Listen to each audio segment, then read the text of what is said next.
Section. सो इसमें nerve and artery damage के बारे में डिस्कस कर रहे थे। इंसिजन देने पे कौन सी नर्व्स एंड आर्टरीज डैमेज हो सकती है। सो इन्फीरियर एपिगैस्ट्रिक आर्टरी जो है just below the rectus muscle situated रहती है। तो उसको सेव करने के लिए हमको कुछ पॉइंट्स माइंड में रखने चाहिए। वो क्या क्या है? एक तो ये है कि रेक्टस मसल को हमको कट नहीं करना है, बल्कि वो खुद से ही सेपरेट हो जाती है। सेकेंड ये कि इंसिजन लोअर डाउन दिया जाना चाहिए, क्योंकि आर्टरी जो है वो अपवर्ड्स रहती है, ऊपर के साइड रहती है। देन थर्ड, अगर इन्फीरियर एपिगैस्ट्रिक आर्टरी एंजियोर होती है बाई चांस और फिर रिपेयर नहीं की जाती है, तो फिर वो हीमेटोमा फॉर्मेशन को लीड कर सकता है। तो अगर हमने बाई चांस इंश्योर कर दिया है तो ये हमारी रिस्पॉन्सिबिलिटी है कि उसको रिपेयर करें अच्छे से। नाउ मिड लाइन इंसिजन के क्या बेनिफिट्स हैं? एक तो वो क्विक एंट्री देता है, देन मोर एक्सपोजर देता है ये, एंड इसमें ब्लीडिंग कम होती है, मिनिमल नर्व डैमेज होता है, वुंड एडहेशन ज़्यादा होता है और ब्लड सप्लाई कम होती है इस एरिया में। बट इसका एक डिसएडवांटेज है कि कॉस्मेटिकली ये अच्छा नहीं होता है, इसलिए ये प्रेफर नहीं किया जाता है। देन लोअर ट्रांसवर्स इंसिजन के क्या बेनिफिट्स है कि ये कॉस्मेटिकली बेटर होता है एंड स्ट्रॉन्गर होता है एंड ये प्रेफर किया जाता है। Then let's do caesarean. तो उसके एक एक स्टेप को हम अच्छे से देखते हैं। एक तो स्किन को हमको कट करना है, इसके बाद फिर क्या करना है, सब क्यूटेनियस टिश्यू को कट करना है। एंड इस समय जो टिप ऑफ सीजर्स रहेगी, जो भी हम काम कर रहे हैं उस टाइम पे जो टिप ऑफ सीजर्स रहेगी हमेशा अपवर्ड्स रहेंगी, जिससे कोई इंजरी ना हो। देन उसके बाद फिर सब क्यूटेनियस टिश्यू के बाद हम कट करते हैं रेक्टस शीथ को, एंड रेक्टस शीथ फिर सेपरेट की जाती है रेक्टस एब्डोमिनस से। रेक्टस एब्डोमिनस को हमको कट नहीं करना होता है, वो अपने आप सेपरेट हो जाती है। या फिर एपोन्यूरोसिस को हम कट करते हैं, फिर रेक्टस एब्डोमिनस को सेपरेट कर देते हैं, ऑटोमेटिकली सेपरेट हो जाती है वो। देन उसके बाद आता है पोस्टीरियर रेक्टस शीथ पे हम पहुंच जाते हैं ना। तो पोस्टीरियर रेक्टस शीथ में दो चीज़ें हैं, एक तो फेशिया ट्रांसवर्सैलिस एंड दूसरा पेरिटोनियम, पैराइटल पेरिटोनियम। सो फेशिया ट्रांसवर्सैलिस जो है सेपरेट हो जाता है फिंगर्स से ईजिली, और फिर हम यूट्रस को लिफ्ट कर सकते हैं। पेरिटोनियम जो रहता है पैरेटल पेरिटोनियम, उसमें इंसिजन देते हैं हम और फिर लिफ्ट करके कट कर देते हैं। देन फाइनली ये जब दोनों रिमूव हो जाता है तो फिर यूट्रस को लिफ्ट करते हैं। उसके बाद फिर पेरिटोनियम के लूज फोल्ड को हम देखते हैं। वहाँ पे एक्चुअली वो यूट्रस रहता है, इसलिए हमको यूट्रस को लिफ्ट करने के लिए लूज फोल्ड ऑफ पेरिटोनियम के लिए देखना पड़ता है। सो यहाँ पे ये यूट्रोवेसाइकल फोल्ड शो किया गया है, लूज फोल्ड ऑफ पेरिटोनियम है। यहाँ से हम एग्जैक्टली यूट्रस को लिफ्ट करते हैं, पिकअप करते हैं फॉरसेप्स के साथ, एंड इंसिजन देते हैं स्कैल्पेल के साथ, और एक्सटेंड करते हैं उस इंसिजन को लैटरली फिंगर्स की हेल्प से। फिंगर्स की हेल्प से इसलिए करते हैं जिससे कि डैमेज ना हो बेबी के हेड को। अब यहाँ पे केयरफुल रहना होता है कि यूट्राइन वेजल्स इंज्योर ना हो, इसलिए सिजर्स की टिप को हम हमेशा अपवर्ड्स रखते हैं। जब हेड की डिलीवरी हो जाती है तो फिर हम रिट्रैक्टर को रिमूव कर देते हैं, जो रिट्रैक्टर हमने पहले लगाया था, और फिर हैंड को अंदर ले जाते हैं अपने हैंड को, और फिर हेड के फ्लेक्शन को मेंटेन करते हैं, क्योंकि वो लेस डायमीटर रहना चाहिए डिलीवरी के टाइम पे। मतलब डिलीवरी के टाइम पे जो प्रेजेंटेशन है वो लेस डायमीटर वाला रहना चाहिए, इसलिए हेड के फ्लेक्शन को मेंटेन करते हैं। फिर फंडल प्रेशर देने के लिए बोलते हैं, क्योंकि मैटरनल एफर्ट्स तो है नहीं वहाँ पे। फिर ये देखते हैं कि अगर कॉर्ड है वहाँ पे तो फिर उसको रिमूव करते हैं और फिर डिलीवर करते हैं। तो हेड फिर फाइनली जब डिलीवर हो जाता है तो फिर एंटीरियर शोल्डर को डिलीवर करता है, एंड एंटीरियर शोल्डर के बाद फिर पोस्टीरियर शोल्डर डिलीवर होता है, और फिर एंटायर बॉडी पुल आउट की जाती है।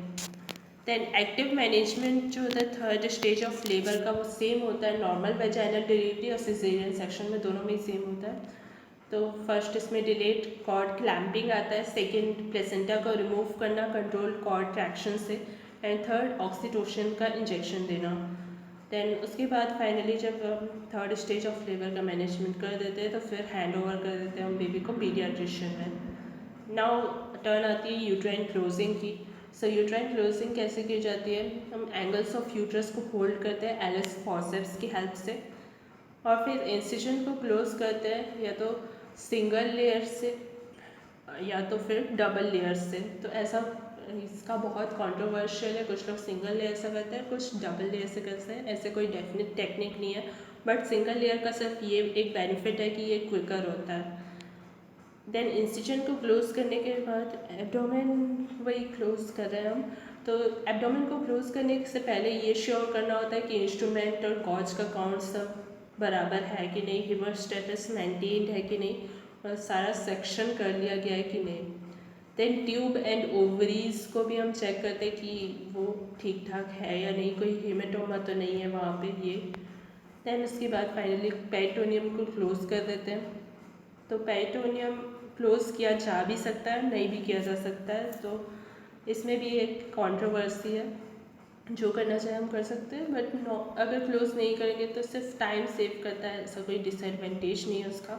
एंड क्लोज करने का एडवांटेज ये है कि एडेशंस कम होते हैं इसमें। देन पेरिटोनियम को क्लोज करने के बाद हम रेक्टस एब्डोमिनिस को क्लोज करते हैं। फिर रेक्टस एब्डोमिनिस को क्लोज करने के बाद रेक्टस शीथ को क्लोज करते हैं। एंड रेक्टस शीथ को क्लोज करने के बाद सब क्यूटेनियस टिश्यू को क्लोज किया जाता है। फिर फाइनली स्किन को क्लोज किया जाता है सब क्यूटेनियस सूचर से या स्टैपलर्स से। एंड लास्ट स्टेप होता है वेजाइनल टॉयलेट करने का। नाउ इंस्ट्रूमेंट्स कौन कौन से यूज़ होते हैं इसमें? First BP handle and blade use किया जाता है इंसिजन के लिए। Then second Allis forceps use किया जाता है। तो इसमें इसको आइडेंटिफाई कैसे करते हैं कि इसमें फ्रंट में एक गैप होता है, रैट लाइक टीथ होते हैं इसके, एंड स्मॉल होता है ये, इसमें कर्व भी नहीं होता है, और ये यूज़ होता है रेक्टस शीथ को होल्ड करने के लिए एंड यूट्रस के एंगल्स को होल्ड करने के लिए। इसको वेल्सलम फॉरसेप्स से कैसे डिफ्रेंशिएट किया जा सकता है?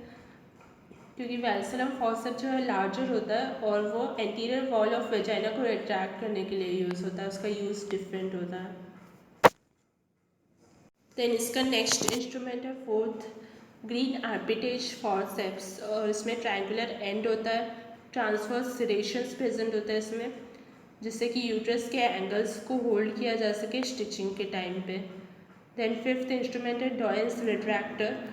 तो ये रिट्रैक्ट करने के लिए यूज़ होता है एब्डोमिनल वॉल को, एंटीरियर एब्डोमिनल वॉल को। देन सिक्स्थ इंस्ट्रूमेंट है जर्नीज रिट्रैक्टर। तो ये स्टिचिंग के टाइम पे यूज़ होता है रेक्टस शीथ की, जब हम स्टिचिंग करते हैं तो स्किन एंड सब क्यूटेनियस टिश्यू को रिट्रैक्ट करने के लिए ये यूज़ होता है उस टाइम पे। और सेवन्थ कॉर्ड कटिंग सीजर्स है। तो cord cutting scissors umbilical cord की कटिंग के लिए यूज़ होता है। देन एट्थ इंस्ट्रूमेंट है अम्बिलिकल कॉर्ड क्लैम्प। ये अम्बिलिकल कॉर्ड को क्लैम्प करने के लिए यूज़ होता है। देन नाइन्थ इंस्ट्रूमेंट है टूथ फॉरसेप्स एंड टेंथ है नॉन टूथ फॉरसेप्स। ये दोनों ही यूज़ होते हैं पेरिटोनियम के स्टिचिंग के टाइम पे। देन 11th इंस्ट्रूमेंट है नीडल होल्डर। ये आई को इनसाइड के लिए, आई इनसाइड के लिए यूज़ होता है, मतलब देखने के लिए, which fix in curve of uterus. So curve of uterus में ये फिक्स हो जाता है। देन 12th इंस्ट्रूमेंट है सीजर्स। तो प्लेन एंड मैक्सेंबियर सीजर्स, दो टाइप के सीजर्स होते हैं। सो ये सारे इंस्ट्रूमेंट सिजेरियन सेक्शन में यूज़ होते हैं। नाउ इलेक्टिव सिजेरियन सेक्शन अगर किया जाता है तो उसके लिए क्या पॉइंट्स हैं? एक तो वो नॉन मेडिकल रीज़न के लिए अगर किया जा रहा है तो 39 वीक्स में किया जाता है वो। एंड आइडियल गैप जो सिजेरियन सेक्शन और नेक्स्ट प्रेगनेंसी के टाइम का होता है वो 18 मंथ्स का होना चाहिए। तो अगर हम किसी फीमेल को सजेस्ट करें तो 18 मंथ्स सजेस्ट करना है कि नेक्स्ट टाइम जब वो कंसीव करने का प्लान करे तो 18 मंथ्स का एटलीस्ट गैप होना चाहिए। बट ये जो मिनिमम गैप है वो 6 मंथ्स का तो होना ही चाहिए। देन टाइप 1 सिजेरियन सेक्शन क्या होता है कि जब डिसाइड करते हैं हम इमरजेंसी सिजेरियन सेक्शन का, और जब डिलीवरी होती है फीटस की, तो उसके बीच में जो टाइम गैप होता है अगर वो लेस देन 30 मिनट्स का है, मतलब less than half an hour का है, तो उसको हम टाइप 1 सिजेरियन सेक्शन बोलते हैं। ना प्रीवियस सिजेरियन सेक्शन अगर हिस्ट्री है, उसकी history of previous caesarean section, तो फिर वो हाई रिस्क फीमेल में आ जाती है, और उसकी वजह से क्या कॉम्प्लिकेशंस आ सकते हैं? एक तो एबॉर्शन हो सकता है, सेकेंड एक्टोपिक प्रेगनेंसी हो सकती है एडिशन के कारण, then third preterm labour हो सकता है, and fourth morbidly adherent placenta हो सकता है, फिफ्थ यूट्राइन रप्चर हो सकता है एंड सिक्स्थ पोस्टमार्टम हीमरेज हो सकता है। ना उसको हम नेक्स्ट वीडियो में कंटिन्यू करेंगे।